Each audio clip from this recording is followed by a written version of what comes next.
بسم اللہ الرحمن الرحیم والصلاة والسلام علی رسولہ الکریم وعلی آلہ وصحبہ اجمعین اما بعد۔ معزز سامعین کرام، یہ درس قرآن کی مجلس ہے۔ لگاتار اللہ تبارک و تعالیٰ کی توفیق اور اس کے اذن سے قرآن کریم کے آیات کی تلاوت آپ کے سامنے ترتیب کے ساتھ کی جا رہی ہے۔ ان آیات کا ترجمہ اور تفسیر خالص قرآن و حدیث اور سلف صالحین کے فہم کی روشنی میں اللہ تبارک و تعالیٰ کی توفیق سے ہم آپ کے سامنے پیش کرنے کی سعادت لگاتار حاصل کر رہے ہیں۔ معزز سامعین اکرام، کل کے درس تک قرآن کریم کی جو پہلی سورت کریمہ ہے سورۃ الفاتحہ کا مکمل ترجمہ، اس کے تعلق سے جتنی بھی باتیں ہیں جو سلف صالحین سے قرآن و حدیث سے ثابت ہے، ان تمام باتوں کو ہم نے آپ کے سامنے پیش کر دیا۔ فللہ الحمد والمنہ۔ معزز سامعین کرام، اب باری ہے سورۃ البقرہ کی۔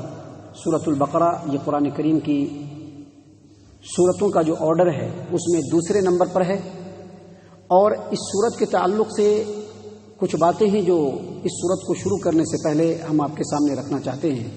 سامعین کرام، بہت لمبی سورت ہے، یہ 286 آیات ہیں اس سورت کے اندر۔ اس سورت کے تعلق سے اور بھی بہت ساری باتیں ہیں جو ہم آپ کے سامنے بعد میں پیش کریں گے۔ سب سے پہلے ہم اس سورت کی اہمیت اور اس کی فضیلت اور ہماری زندگی میں اس کی ضرورت، اس کے تعلق سے کچھ باتیں پیش کریں گے۔ سامعین کرام، صحیح مسلم کتاب صلاۃ المسافرین و قصرہا، باب استحباب النافلہ، باب استحباب الصلاۃ النافلہ، حدیث نمبر 788، اور اسی طرح سے جامع ترمذی، السنن الکبریٰ امام نسائی کی کتاب، اور حدیث کی دیگر کتابوں کے اندر ایک روایت ہے جس کو ابو ہریرہ رضی اللہ عنہ بیان کرتے ہیں کہ پیارے رسول صلی اللہ علیہ وسلم نے فرمایا: لا تجعلوا بیوتکم مقابر وان البیت الذی تقرأ فیہ سورۃ البقرہ لا يدخلہ الشیطان۔ معزز سامعین کرام، نبی اکرم صلی اللہ علیہ وسلم نے فرمایا کہ اپنے گھروں کو قبرستان مت بناؤ، اپنے گھروں کو قبرستان مت بناؤ، بے شک وہ گھر جس میں سورۃ البقرہ پڑھی جاتی ہے اس گھر کے اندر شیطان کبھی بھی داخل نہیں ہوتا ہے۔ دیکھ لیجئے اس سورت کی ہماری زندگی کے اندر کتنی اہمیت ہے کہ جس گھر کے اندر سورۃ البقرہ پڑھی جاتی ہے اس گھر میں شیطان داخل نہیں ہوتا ہے۔ دیکھیے اس حدیث پر آپ غور کریں گے تو دو نقطے ہمارے سامنے واضح ہوتے ہیں۔ پہلی بات یہ کہ قبرستان میں قرآن کریم کی تلاوت نہیں کرنی چاہیے، کیونکہ نبی صلی اللہ علیہ وسلم نے کیا فرمایا؟ اپنے گھروں کو قبرستان مت بناؤ بلکہ گھر میں قرآن کریم کی تلاوت کرو۔ اس کا مطلب یہ ہوا کہ قبرستان میں قرآن کریم کی تلاوت نہیں کرنی ہے۔ دوسری بات یہ سمجھ میں آئی کہ گھر میں سورۃ البقرہ کو خاص طور سے تلاوت کرنی چاہیے، کیونکہ گھر میں جب سورۃ البقرہ کی تلاوت ہوگی تو شیطان داخل ہوگا ہی نہیں۔ جبکہ ہم آپ کو بتلا دیں کہ ایک اور روایت ہے جس کو امام نسائی اپنی السنن الکبریٰ کتاب عمل الیوم واللیلہ کے اندر روایت کرتے ہیں کہ عبداللہ بن مسعود رضی اللہ عنہ نے بیان کیا کہ اگر کسی گھر میں شیطان ہو، نبی اکرم صلی اللہ علیہ وسلم نے فرمایا کہ اگر اس گھر کے اندر سورۃ البقرہ کی تلاوت کی جائے تو شیطان بھاگ جاتا ہے۔ یہی روایت المستدرک علی الصحیحین کے اندر امام حاکم نے بھی روایت کیا ہے۔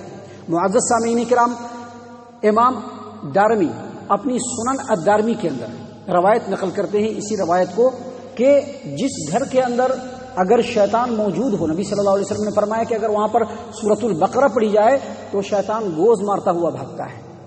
ہمارے ایک شیخ ہیں فضیلت الشیخ بدیع الزماں المدنی حفظہ اللہ، جو سعودی عرب کے دعات کمیٹی کے اندر داعی ہیں اور سعودی عرب میں ہی رہتے ہیں الحمدللہ، اس مسجد میں بھی وہ آئے ہیں اور یہاں پر انہوں نے درس دیا ہے۔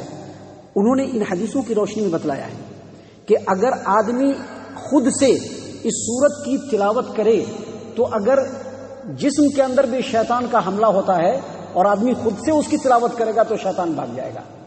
اگر جسم کے اوپر شیطان کا حملہ ہو یا دلوں کے اندر شیطان کے وسوسے ہوں یا خون میں دوڑتا ہوا شیطان انسان کو بہکاتا ہے، پھسلاتا ہے، بہلاتا ہے، تو اگر آدمی خود سے سورۃ البقرہ کی روزانہ تلاوت کرے تو وہ شیطان کے شر سے محفوظ رہے گا۔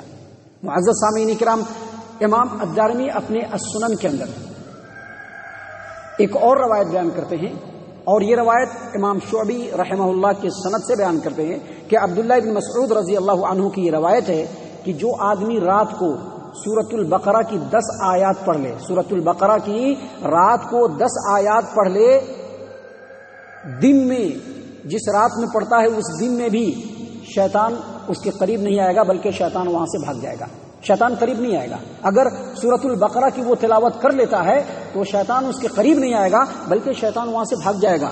معزز سامعین کرام، یہ جو 10 آیات ہے اس کی تفسیر اور توضیح یہ ہے کہ سورۃ البقرہ کی پہلی 3 آیات اور اس کے بعد سورۃ البقرہ کی پہلی 5 آیات، اس کے بعد سورۃ البقرہ کے آیت الکرسی اور اس کے بعد کی 2 آیات اور آخری جو آیات ہیں سورۃ البقرہ کی، ان آیات کو اگر ملا کر کے سورۃ البقرہ کی ابتدائی 5 آیات، آیت الکرسی اور آیت الکرسی کے بعد 2 آیات اور آخری کے جو آیات ہیں ان آیات کو ملا کر کے اگر 10 آیات آدمی پڑھتا ہے تو شیطان کبھی بھی اس کے قریب نہیں آئے گا۔ ایک روایت کے اندر ہے کہ شیطان بھی اس کے قریب نہیں آئے گا، جو چیزیں پسند نہیں ہیں وہ چیزیں بھی اس کے قریب نہیں آئیں گی۔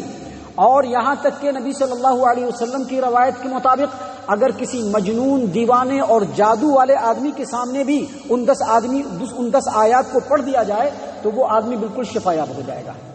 سامعین کرام، یہ سورۃ البقرہ ہے۔ المعجم الکبیر الطبرانی کی روایت ہے، ہمارے پیارے رسول صلی اللہ علیہ وسلم نے فرمایا، سہل بن سعد السعدی رضی اللہ عنہ اس حدیث کے راوی ہیں، وہ بیان کرتے ہیں کہ ہر چیز کی ایک کوہان ہوتی ہے، ہر چیز کا ایک ٹاپ ہوتا ہے، اور قرآن کریم کا کی جو کوہان ہے، قرآن کریم کا جو ٹاپ ہے وہ سورۃ البقرہ ہے۔ اور پھر نبی صلی اللہ علیہ وسلم نے فرمایا کہ اگر کوئی آدمی ایک رات میں سورۃ البقرہ کی تلاوت کرتا ہے تو 3 راتوں تک شیطان اس کے پاس سے بھاگ جاتا ہے، اور اگر ایک دن میں آدمی سورۃ البقرہ کی تلاوت کرتا ہے تو 3 دنوں تک شیطان اس کے قریب نہیں آتا ہے بلکہ بھاگ جاتا ہے۔ یہ بڑی اہم ترین صورت ہے، ہماری زندگی میں اس کی بڑی ضرورت ہے، اور اس صورت کی اہمیت اور فضیلت کو اگر آپ سمجھنا چاہتے ہیں تو جامع ترمذی کی ایک روایت کو آپ سن لیجئے کہ اللہ کے رسول صلی اللہ علیہ وسلم نے ایک مرتبہ لشکر کو بھیجا کہیں جانے کے لیے، جمع کر کے فوج کو اکٹھا کیا۔ بھیجنے سے پہلے تمام لوگوں سے قرآن کریم سننا شروع کیا، کہا کہ تم کو کتنا قرآن یاد ہے سناؤ، تم کو کتنا قرآن یاد ہے سناؤ۔ ایک نوجوان اس سے پوچھا کہ تم کو کیا یاد ہے، کہا کہ قرآن کریم کی فلاں فلاں فلاں سورت بھی یاد ہے اور سورۃ البقرہ بھی یاد ہے۔ نبی صلی اللہ علیہ وسلم نے کہا کہ تم امیر بن جاؤ لشکر کے۔ قوم کا ایک سردار تھا، اس نے کہا کہ اللہ کے رسول صلی اللہ علیہ وسلم، میں نے سورۃ البقرہ کو اس لیے یاد نہیں کیا کہ میں اس کے ساتھ قیام نہیں کر پاؤں گا، میں مجبور تھا اس لیے یاد نہیں کیا۔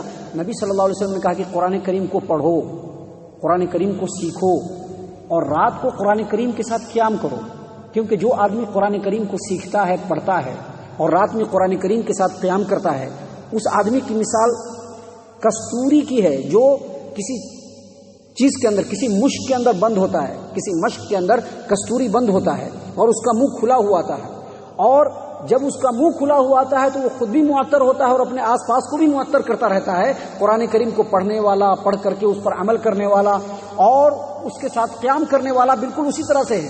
لیکن اگر کوئی آدمی قرآن کریم کو پڑھتا ہے اور پڑھ کر کے وہ رات کو سویا رہتا ہے، قرآن کریم سے غافل رہتا ہے، اس کی مثال اس کستوری کی سی ہے جو مشکیزے کے اندر بند ہے، اس کی خوشبو نہ وہ خود سونگھ پا رہا ہے نہ دوسرے اس کو سونگھ پا رہے ہیں۔ تو اس حدیث سے کیا پتہ چلا کہ سورۃ البقرہ یاد ہونے کی وجہ سے اللہ کے رسول صلی اللہ علیہ وسلم نے لشکر کا امیر بنا دیا۔ اسی طرح سے سورۃ البقرہ کی اہمیت کو اگر آپ سمجھنا چاہتے ہیں، اس کی فضیلت کو آپ سمجھنا چاہتے ہیں، تو صحیح البخاری کی حدیث ہے اور بہت ہی مشہور و معروف حدیث ہے۔ اسید بن حضر رضی اللہ عنہ ایک مرتبہ رات کو قرآن کریم کی تلاوت کر رہے تھے تو یہی سورۃ البقرہ کی تلاوت کرنا شروع کر دیا۔ جیسے ہی انہوں نے سورۃ البقرہ کی تلاوت کرنا شروع کر دیا، گھوڑا پاس میں بندھا ہوا تھا، وہ بدکنے لگا۔ جب گھوڑا بدکنے لگا، کودنے لگا، تو انہوں نے تلاوت کو بند کر دیا۔ جب تلاوت کو بند کر دیا تو گھوڑا بھی پرسکون ہو گیا۔ پھر انہوں نے تلاوت شروع کی، پھر گھوڑا بدکنا شروع ہو گیا۔ پھر انہوں نے تلاوت کو روکا، پھر وہ پرسکون ہو گیا۔ پھر تلاوت کرنا شروع کیا، پھر وہ بدکنے لگا۔ ان کو ڈر لاحق ہوا کہ بازو میں ان کا بچہ یحییٰ سویا ہوا ہے، کہیں ایسا نہ ہو کہ گھوڑا اس کو نقصان پہنچا دے۔ انہوں نے تلاوت کو بند کر دیا، نماز کو کمپلیٹ کیا اور صبح میں نبی صلی اللہ علیہ وسلم کی خدمت میں آئے۔ کہا کہ رات میں ایسا ایسا واقعہ ہوا۔ کہا کہ آپ پڑھتے رہتے تھے، رکنا نہیں چاہیے تھا آپ کو۔ کہا کہ اللہ کے رسول صلی اللہ علیہ وسلم، بازو میں میرا بیٹا لیٹا ہوا تھا، مجھ کو ڈر ہوا کہ کہیں گھوڑا اس کو نقصان نہ پہنچا دے۔ میں نے آسمان کی طرف دھیان دیا، آ کر کے اپنے بیٹے یحییٰ کو دیکھا، اور پھر میں نے آسمان کی طرف دیکھا تو دیکھا کہ سائبان کی طرح سے ایک چیز ہے اور اس میں چراغ کے جیسی ایک چیز جل رہی ہے، ٹمٹما رہا ہے وہ۔ پھر اس کے بعد میں گھر سے باہر نکل کر دیکھا تو کچھ بھی نظر نہیں آیا۔ کہا کہ آپ کو معلوم ہے کہ وہ کیا ہے؟ وہ فرشتے آئے ہوئے تھے جو سورۃ البقرہ کی تلاوت کو سننے کے لیے آئے ہوئے تھے۔ اگر آپ کنٹینیو پڑھتے رہتے یہاں تک کہ صبح ہو جاتی تو لوگ جو بستی کے ہیں وہ اپنے کھلی ہوئی آنکھوں سے فرشتوں کو دیکھ لیتے تھے۔ تو آپ سمجھ سکتے ہیں کہ اس سورت کی کتنی فضیلت ہے، کتنی اہمیت ہے۔ معزز سامعین کرام، اس سورت کی اہمیت اور فضیلت کے تعلق سے ابھی کچھ اور بھی باتیں ہیں جو انشاءاللہ کل کے درس میں ہم آپ کے سامنے پیش کریں گے۔ اللہ تبارک و تعالیٰ سے دعا ہے کہ اللہ تبارک و تعالیٰ ہم تمام کو ان تمام باتوں کے اوپر غور و فکر اور تدبر کرنے کی توفیق عنایت فرمائے۔ ہم تمام کو ہمارا رب صحیح معنوں میں مومن اور مسلمان بنائے۔ اللہ تبارک و تعالیٰ ہم تمام کے دلوں کی بہار قرآن کریم کو بنائے۔ قرآن کریم کو پڑھنے، اس پر غور و فکر کرنے اور اس کے مطابق عمل کرنے کی توفیق عنایت فرمائے۔ اللہ تبارک و تعالی ہم تمام کو کتاب و سنت کا متبع اور فرما بردار بنائے۔ صحابہ کرام کے اسوہ حسنہ کو اپنانے کی توفیق عنایت فرمائے۔ جنت الفردوس میں جگہ عطا فرمائے۔ اے اللہ ہم تمام کو جہنم سے پناہ دے۔ اے رب العالمین ہم تمام کو جہنم سے پناہ دے۔ اے مالک الملک ہم تمام کو جہنم سے پناہ دے۔ آمین یا رب العالمین۔ وما علینا الا البلاغ المبین۔